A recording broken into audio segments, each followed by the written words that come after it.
I imagine this endeavor will require more than just our wits. Then let's hope Sir Wade has a good quartermaster. In the flesh. Saw him once, but I...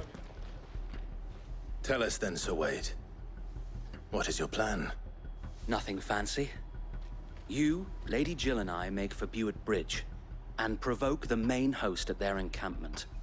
Sensing an opportunity to end the Guardians, the Black Shields will call for reinforcements, who will be met from the rear by parties of my brothers hidden throughout the surrounding hills.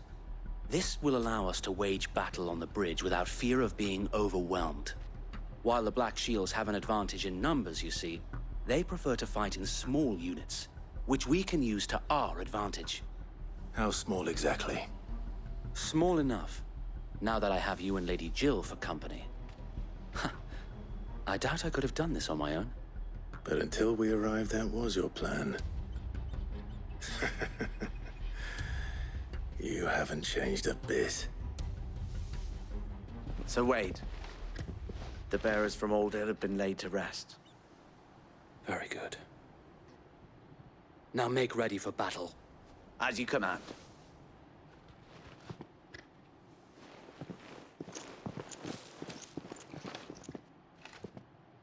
Thank you, Sir Wade.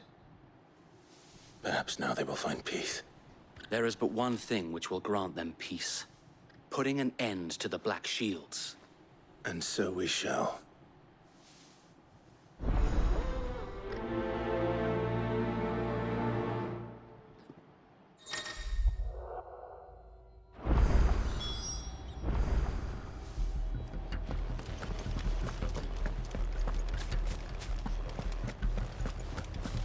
May the blessing of the Phoenix go with you.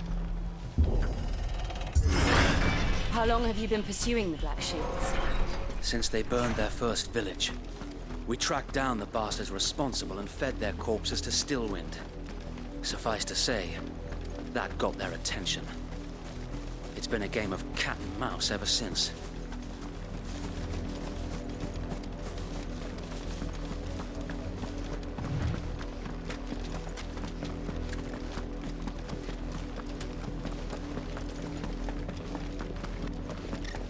Sideways. Come along now. The bastards are lucky I did that. There they are.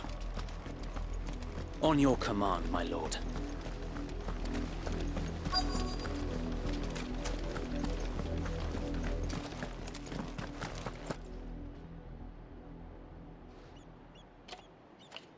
What is it now? I told you! We bear a message for the Vicereine. From the Guardians of the Flame. Ha! You presume to tell us that a pair of filthy vagabonds, a woman and a dog, could guard aught against the might of the Black Shields? Then come! Die along with your flame! For Azaria! For us area! Your petty revolution ends here. On these our swords we swear. This one. Get up.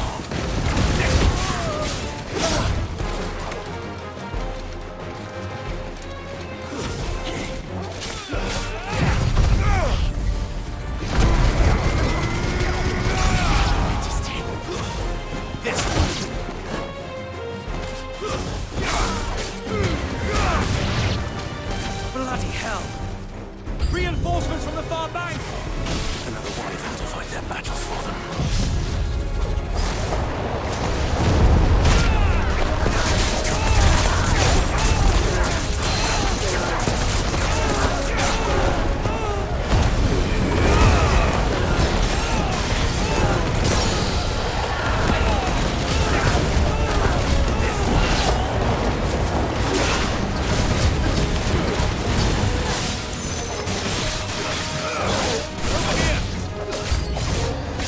More dragons!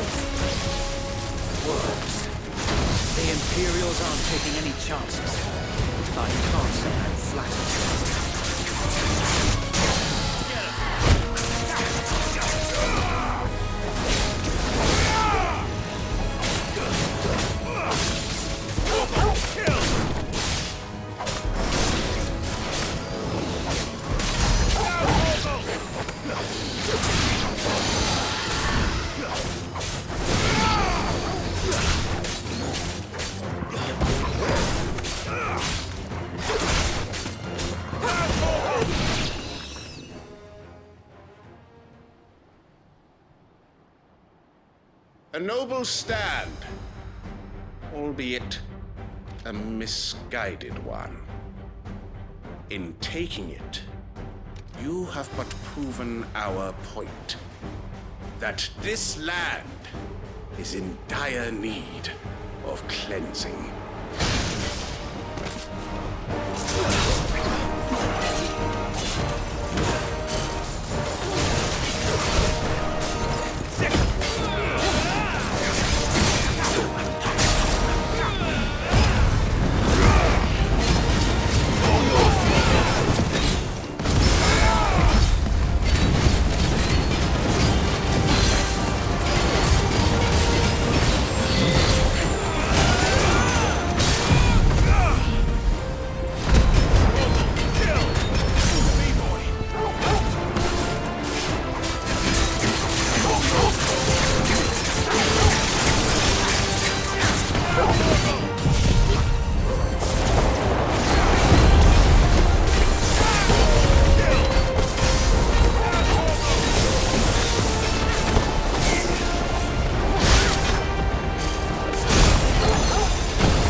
I don't see any more.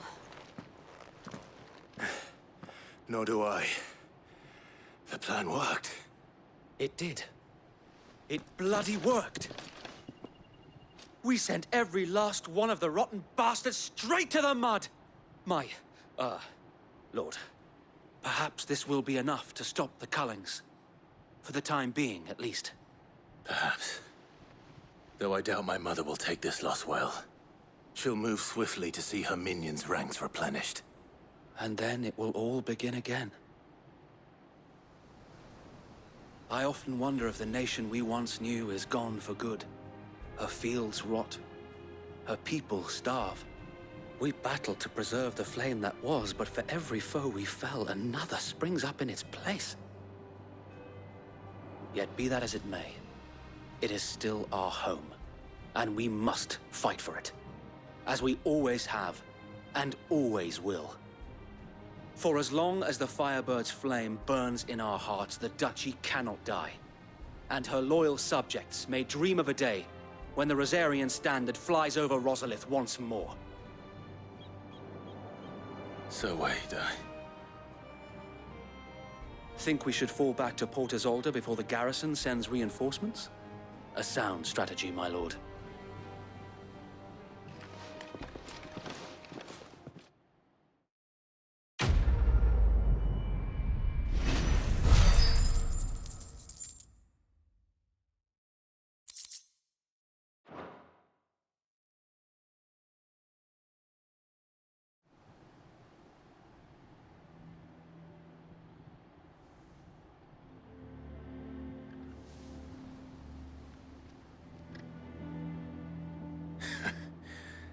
And how long has my uncle been funding you and your comrades' endeavors? Since the beginning. Lord Byron was the first person I turned to after forming the Guardians. And had I known of this tunnel back then, I wouldn't almost have been hanged by the city guard for trying to sneak over the wall. I suppose a formal request for an audience would have appeared suspicious. And appearances must be maintained. Were the Vice-Regency to catch wind of Lord Byron's involvement in our movement, they'd seize his estate and send him to the gallows, where he would be of no use to anyone. And so, though it sickens him to the soul, he plays the part of the loyal lord, knowing that one wrong move might prove his downfall. It is why he remains ever vigilant. Don't be surprised if he refuses you an audience, especially since you're famously dead.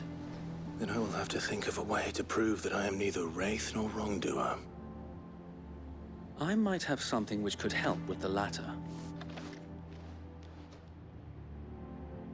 It's the Mark of the Guardians. Display it, and those who love Rosaria will know where your loyalties lie.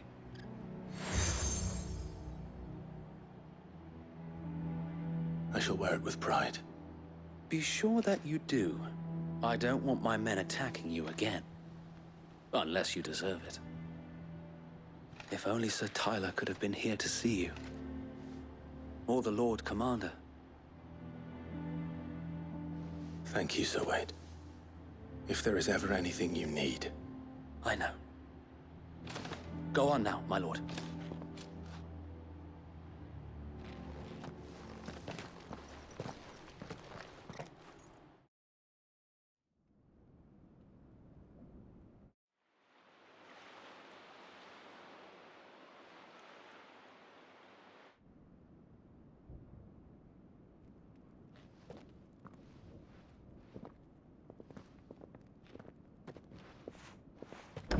How accommodating. Do you really think they believe we are who we say we are? Not a chance.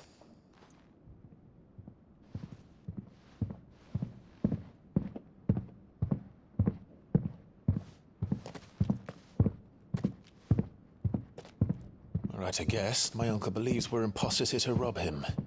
And means to string us up himself.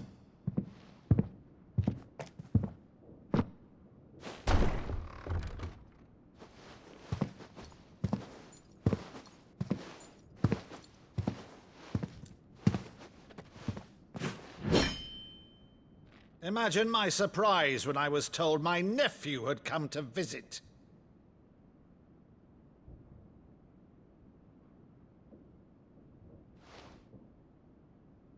Clive Rosfield died long ago. And for uttering his name here, you shall pay with your tongue!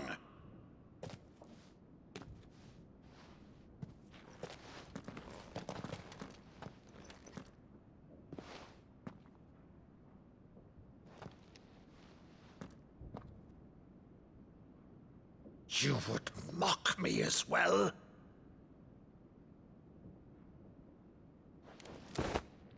It is I, Sir Crandall of Camelot, loyal servant to Her Serene Holiness, Saint Sybil the Unshod.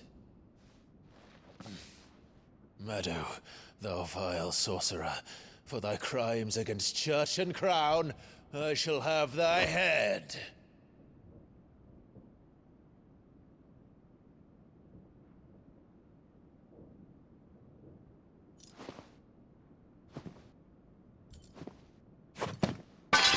Curse thee, infectious flax wench.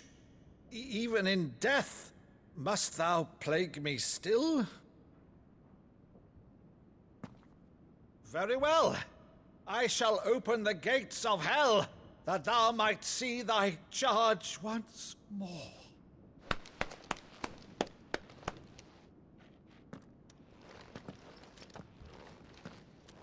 Bravo, Uncle. You're still the finest Meadow in the twins. Oh,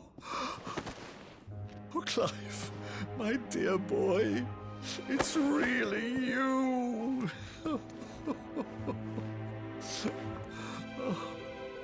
You always were fond of that scene from The Saint in the Sanctuary.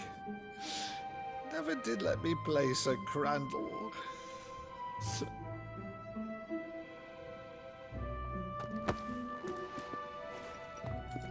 I have a favor to ask, Uncle Byron. Rutherford, inform the kitchens. There'll be guests. We dine immediately. But, Uncle... You can't very well regale me with the tale of your miraculous preservation on an empty stomach. Go on, sit.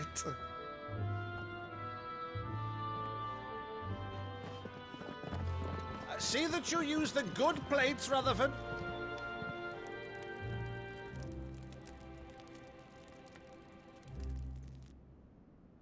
So you arrived late to one of her cullings, did you? Since becoming Vicereine, Annabella has been a constant thorn in Rosaria's side, but these atrocities are a new low. Something has changed.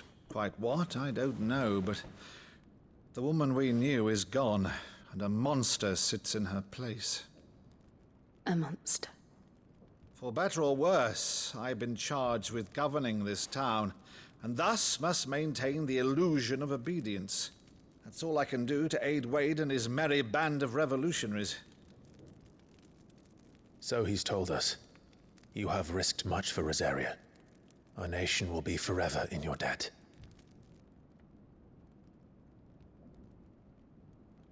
It has been 20 years, Clive. The nation your father and your forefathers fought to defend is no more. Perhaps it would be otherwise had I the courage of my brother.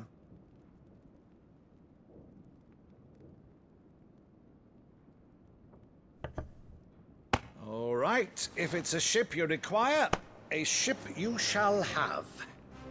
I've a galley in port, but recently relieved of her cargo. She can be outfitted for the voyage in a matter of weeks.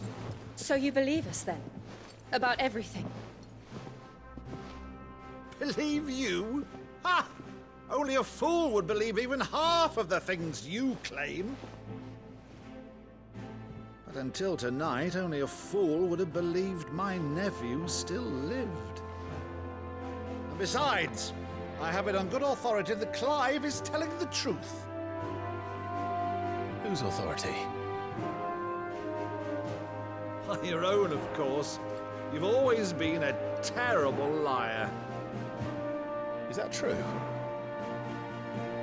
It's not untrue. Let's say no more about it, eh? It wouldn't do to linger on my nephew's greatest failing.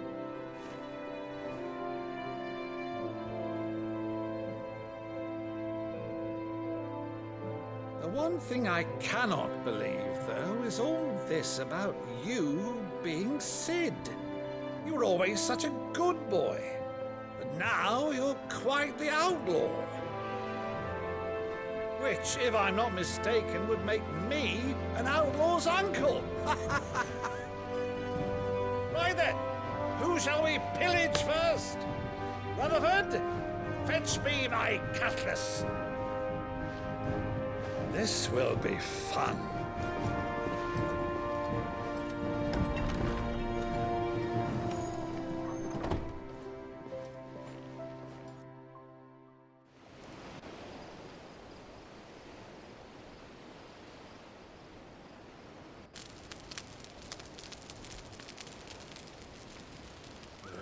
Over there. Go on. She's a fine ship, isn't she? Once outfitted, she'll bear us across the boiling sea to Drustinus in the space of 3 days.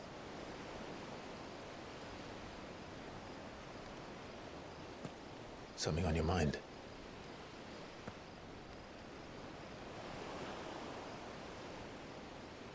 Monsters. When I served the Iron Kingdom, I did so because I saw no other choice. Because once they learned that the lash would not move me, they turned it on those who could.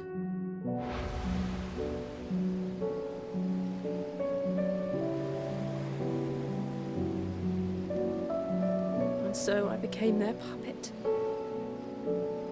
I let them pull my strings, telling myself it was not my hand that swung the sword, but another's. I removed myself from the truth so I wouldn't feel the pain it caused.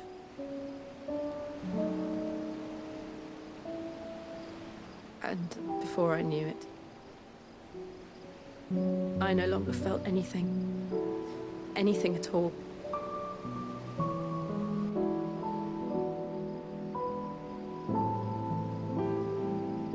I had become a monster. Jill.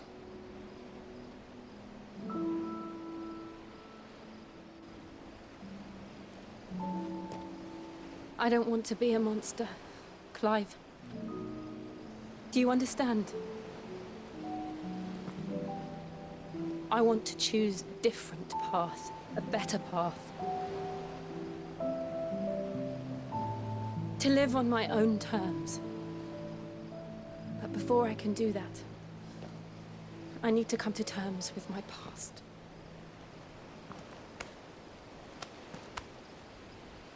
And when you do, I'll be standing there with you, just as you stood with me.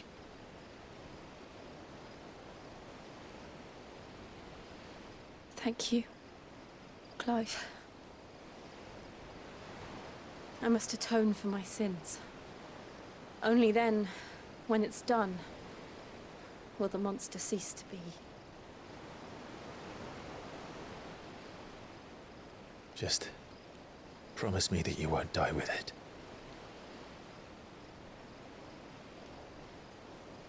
Now, let's get some sleep. The journey back to Benamir is long, and there is much to tell the others.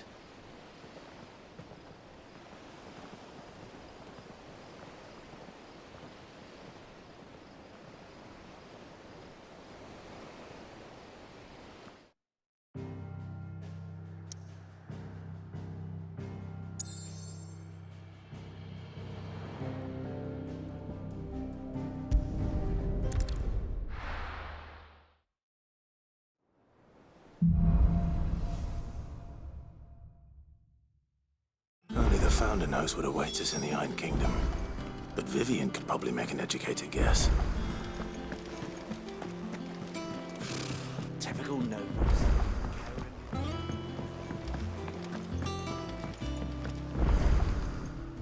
Back again, Lord Rosfield. I'm touched that you should find me such good company.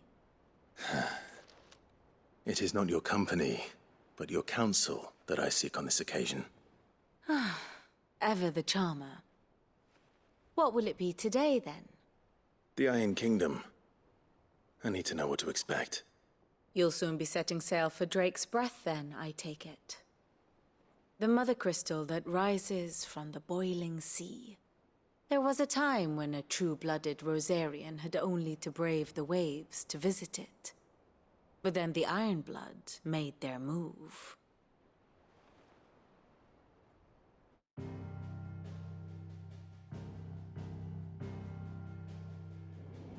As you know, the Iron Kingdom rules over the islands to the west of Storm. Or rather, its church does. But this is not the pragmatic approach to state religion employed by the Holy Empire to manipulate the masses. No, the Iron Kingdom is the literal embodiment of the crystalline orthodoxy. And so, if one is to understand it, one must start there. As the name implies, the orthodoxy holds the mother crystals sacred, and they do not take kindly to heathens plundering the objects of their worship for the means to fill washtubs and light lamps with frivolous feats of magic. Indeed, the faithful consider ether a sinful thing, a poison no less. And to them, a dominant is an instrument of evil, albeit one they have proven only too happy to turn against their enemies. Some 80 years ago, in Northern Storm, Drake's eye collapsed.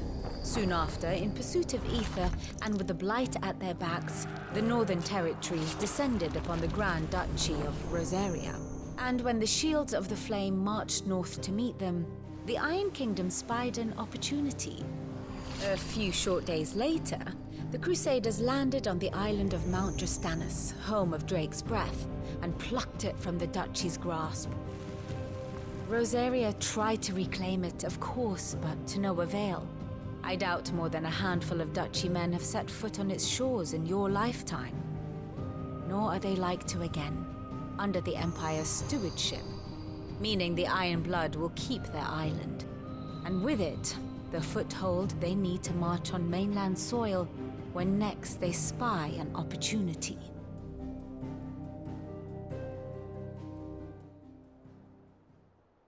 The Mother Crystal is both the object of the Iron Blood's worship and their gateway to the continent, making Drustinus the holiest of holy grounds, from which the Orthodox Crusade shall one day sail forth to claim the remaining Mother Crystals, or die trying.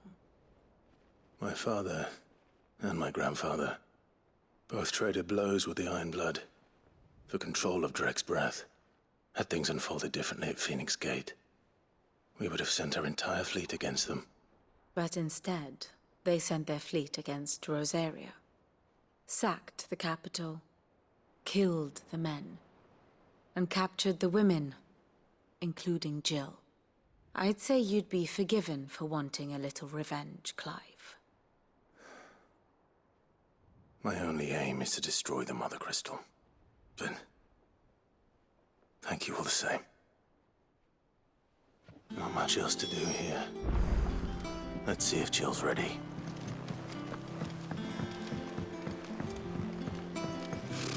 Typical nobles.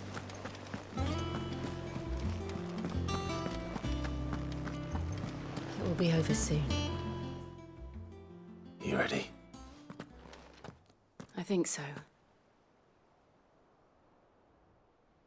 Jill. When you told me you had to come to terms with your past, you weren't talking about destroying Drek's breath, were you? No. I spoke of Imran, the leader of the Crystalline Orthodox. The man who made me do all those unspeakable things. I'm going to kill him. It's what I need to do to put the past behind me. What I need to move forward. And I know that I can do it. If you're there beside me. Always. And I'll be beside you, too. We'll bring down the Mother Crystal together. All while Sid looks on. We'll make him proud.